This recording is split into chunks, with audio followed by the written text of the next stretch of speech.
Hello, everyone. I'm Dan McTeague, President Canadians for Affordable Energy. And boy, have we got a lot to talk about. The federal Liberal government plummeting in the polls along with their NDP cohorts has given us a lot to chew on and to think about. It looks like Stephen Guilbeault, the Minister of Environment and all things climate, is in charge of pushing a number of very interesting policies that they've been talking about. Remember, this is the same fellow that gave the promise that we would never go above $50 a ton for carbon taxes. Here we are at $170 a ton, which means going from about 10 cents a liter for the first carbon tax all the way up to 42. And now says, hey, we're not going to have any discussion at this point about what we're going to do beyond $170 a ton. The frank reality is that this carbon tax, the second one, which we've been noted for in terms of our pioneering work on demonstrating just how expensive the second carbon tax would be, the so-called clean fuel standard, long before the PBO and others complained about it, we identified 17 to 20 cents a liter. And of course, the third carbon tax, which we'll talk about a little later, the so-called emissions caps only on the oil and gas sector. That happens to be the number one generator of revenue in this country, by the way. But I digress. What the environment minister now wants to do, other than worrying about cow flatulence and burps, and he had to, of course, announce this in Dubai a week and a half ago, he's now targeting the idea that everyone by 2035, if they want to buy a new vehicle, it'll have to be electric.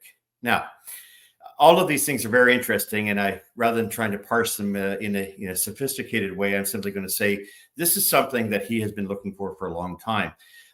California has moved in that direction, but California's temps, last time I checked, aren't quite the same as they are here in Canada. And let's understand something about why he's doing this. Your taxes and mine have gone to some $50 billion and growing and counting. It's not including electric chargers and subsidies for consumers to buy these things, are now going towards an industry which may very well be upended by new technologies long before these things start to do. These battery plants begin to produce the products that they believe will be the vehicles of the future. The reality for electric vehicles is that they're held out by green activists, grifters, catastrophists, whatever you want to call them, as being a solution to reducing climate change. The reality is that they require a significant amount of mining and processing. They are not uncomplicated as an internal combustion engine is. You have thousands of welds on batteries. You have a power system, a control system, electric system. The amount of work that is required and the amount of money that has to go into these things isn't just cumbersome.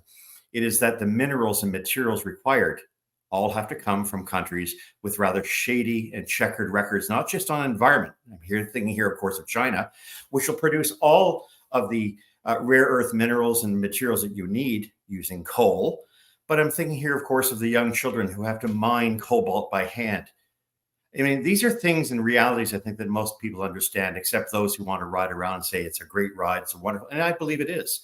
But I also happen to believe that it's a great ride if it's practical, if it's reliable, and if it's affordable. And on those three scales, these vehicles fail. That's why you have a commissar in Ottawa by the name of Stephen Guilbeault pushing and coercing people and saying, this is what you are going to buy. In my fondest dreams, I thought we had defeated communism, the Soviet-style command system in 1989, 1990 with the fall of the Berlin Wall. But apparently it's resurrected itself. And it's resurrected itself by a number of very unsuspecting, well-intentioned people who believe EVs are the way to go. My old company that I worked for in public relations, Toyota Canada and Toyota globally, yeah, they'll do the EV thing, but they've got new technology that is going to upend this very quickly. Vehicles-based engines based on ammonia, vehicles based on matching something I had been involved with at the beginning back in 1992 when we introduced the Tsunami. You'll know today is the Prius.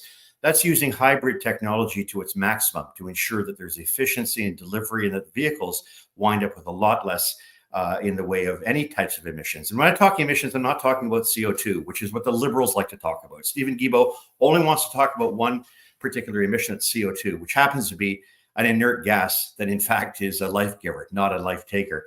But that aside, let's talk about the other pollutants, the real pollutants. CO2 is not, I repeat, not a pollutant. If you believe that, I suggest maybe grade 3 science is what you should be perhaps looking at passing next time, because frankly, no one in their right mind would make that kind of a statement, certainly not a scientist. But Mr. Guilbeault believes, and his liberals and New Democrat enablers believe, that this is the way to go. So we're going to basically throw out what has been 100 years of evolution of a vehicle that is both efficient and reliable and responds to the demands of our climate, which is much colder and far more inhospitable than something that a battery vehicle could possibly operate in any circumstances.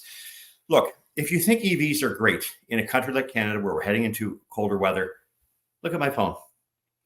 Take this phone out of 70-degree temperatures, or if you will, 15, 17, 18 Celsius, put it outside.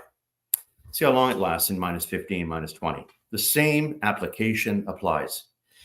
The EV, the battery-based vehicle, while seen as a panacea by some, which it is not on an environmental side, which is seen as equal to internal combustion engines in terms of performance, which it is not, which is seen as cleaner than internal combustion engines when you consider how they're built and the minerals required, is not. You have to sort of ask yourself, what is promoting, what is pushing this? Who are the actors behind this who stand to gain a lot of money? Now, one may make the argument that's based, if we don't do this, the United States will eat our lunch. Bidenomics is failing the United States. The amount of debt the United States has continued to amass, and of course, inflation that it's trying to fight, is almost impossible to extinguish. A little bit like an EV when it comes to fire, but I digress. When we also look at the other raison d'etre for this policy, it has much to do with the net zero, which is basically a slogan, nothing more, nothing less. We've talked about it here before. But at the end of the day, if it means it is going to diminish the efficiency and reliability of Canadians to get to work and do the things they're going to do while doing nothing for the climate and making people poor, well, we at Canadians for Affordable Energy will not sign on to that, and neither should you. When 2025 comes around and the federal Liberals and NDP have the opportunity to bring this to the polls, to actually bring this to Canadians, let them and remind them that this is something that you're not going to be part of. It's nice to say that these pieces of equipment work great, but asking the government to subsidize their building, asking them to subsidize their purchasing, asking to subsidize their infrastructure. Imagine if Henry Ford was told in 1903, when he began with the Model Ts, that the only way in which he could displace the horse and buggy with his new vehicle would be to have massive subsidies. What a distorted world we would live in today. The frank reality is that Canadians should not put up with what this government is promoting. I will continue to raise these issues everywhere I can, including Twitter, Gas Price Wizard, and including here at Canadians for Affordable Energy. Looking forward to your comments and to your reviews. And for 2024, health and success for all of us.